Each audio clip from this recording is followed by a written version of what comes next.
Πώς ανεβούμε τώρα πάνω. Εμείς πάλι όμως θα τα διαβάσουμε. Ναι, γίνεται. Πάρ' το. Πόσο μπορείς να δεν πάει, όπα. Όπως εμένα, κόψω όλο. Πάλι δεν μας τρακούμε!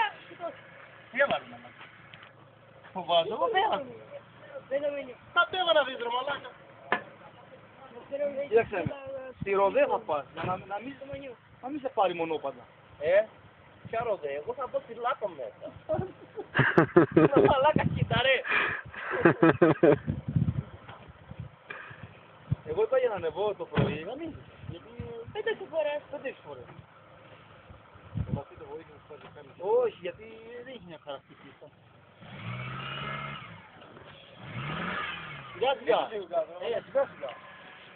Κόψε το Γιώργο όλο. Άκουσε με. Θα βρεις το σίδερο! Πήγε από εκεί!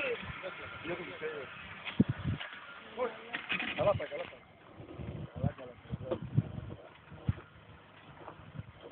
Πήγε από εκεί! Αμάτα μωρέ. Άσε με ρε, καλά πάει. Έλα μπροστά, μην έχεις πίσω. Κάτσε να δω ρε μαλάκα, να δω το κόψιμο του φόρου. Έλα παιδί, έλα με κάτω. Καλύτερα είναι. Δεν βρήκει.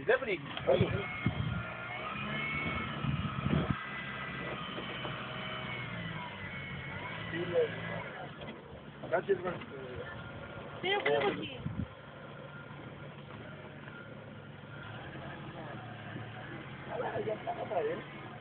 Άμα δεν έχει κάρα δεν πάει.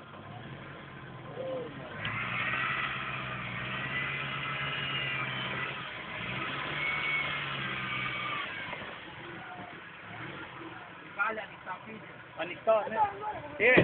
Στροβή απάνω όμως θα του παίξει να του γυρίσει. Και μην το κόψει.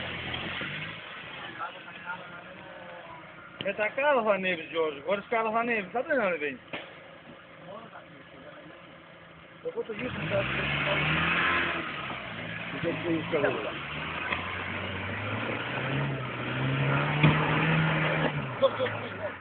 Μίλες Μιχάλη! ναι, μα έχει χαρακτήρα το δρόμο. Όσο το δέντρο στείλει τώρα ανεβαίνει.